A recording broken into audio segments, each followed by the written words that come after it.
മധുരം മധുരം മധുരം മധുരം മധുരാധിപതി രഖിലം.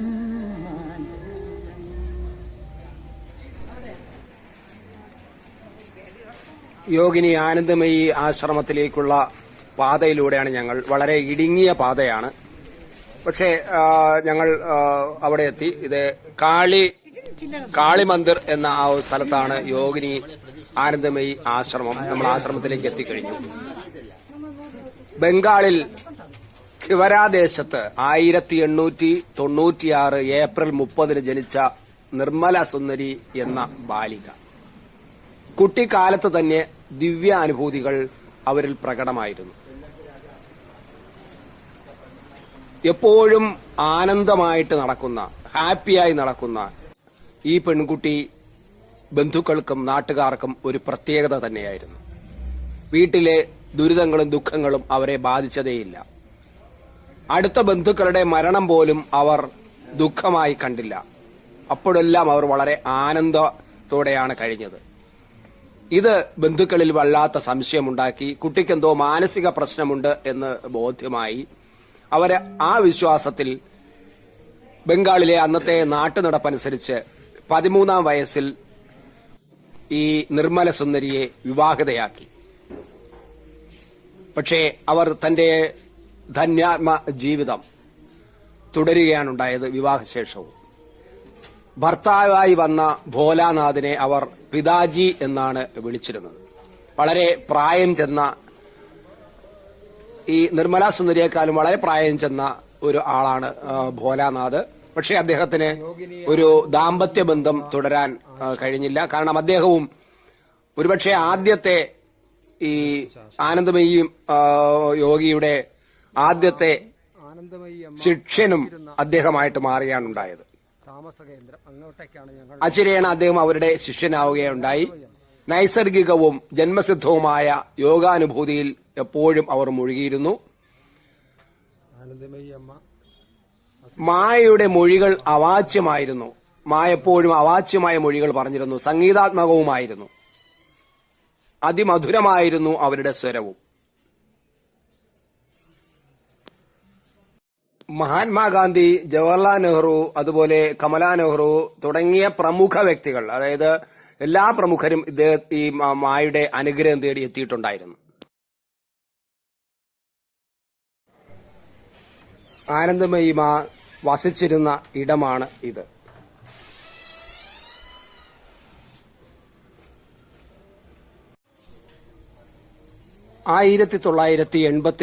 ആഗസ്റ്റ് 27 ഡെറാഡൂണിൽ വച്ച് ആനന്ദമയി മാ സ്വദേഹം വെടിഞ്ഞു. അവർ പറയുമായിരുന്നു, താൽക്കാലികമായ ഈ ശരീരവുമായി എന്റെ ബോധം ഒരിക്കലും കൂട്ടുചേർന്നിട്ടില്ല. ഞാൻ ഭൂമിയിൽ വരുന്നതിന് മുമ്പ് ഞാൻ അതായിരുന്നു. കൊച്ചു പെൺകുട്ടിയായിരിക്കുമ്പോഴും ഞാൻ അതായിരുന്നു. സ്ത്രീയായി വളർന്നപ്പോഴും ഞാൻ അതായിരുന്നു. എപ്പോഴും ഞാൻ അതുതന്നെയാണ്. നിത്യതയിലേക്ക് ലയിക്കുമ്പോഴും ഞാൻ അതുതന്നെയായിരിക്കും.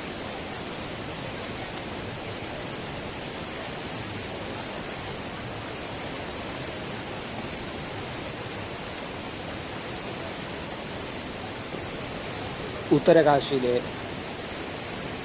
ഗംഗാ നദിയുടെ ദൃശ്യങ്ങൾ.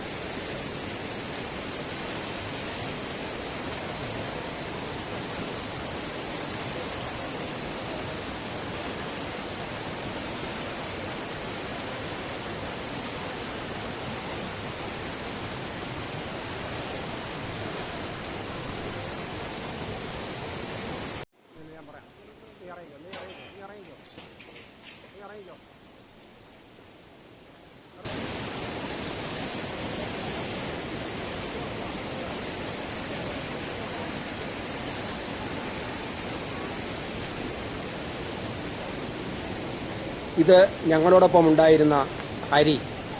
ഞങ്ങളുടെ പാചകത്തിന് ഞങ്ങൾക്ക് വളരെ സഹായിയായി നിന്ന ആളാണ് ഹരി.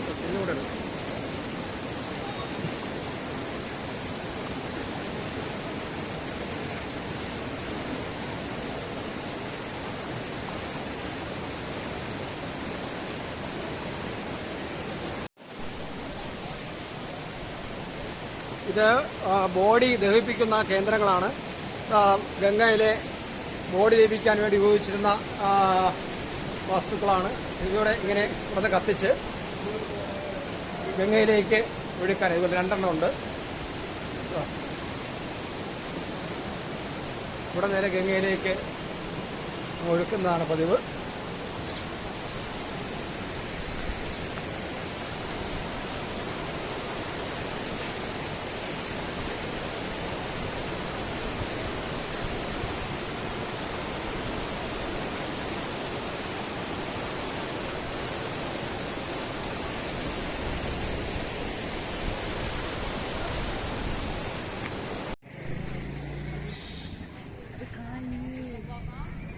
ഉത്തരകാശിയിലെ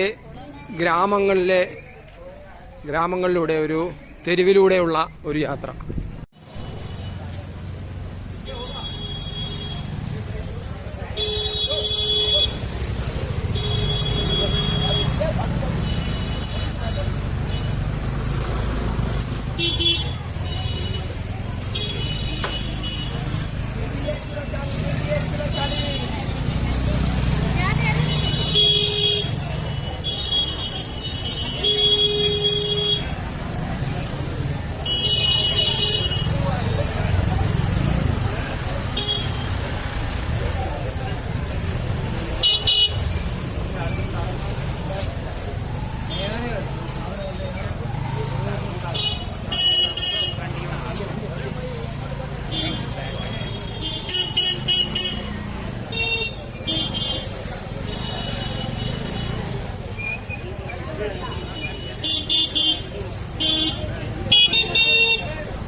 യാത്രാനുഭവങ്ങളും ദൃശ്യങ്ങളും കൂടുതൽ അറിയാൻ ത്രിലോക് ഭാരതി മലയാളം ചാനൽ സബ്സ്ക്രൈബ് ചെയ്യുക.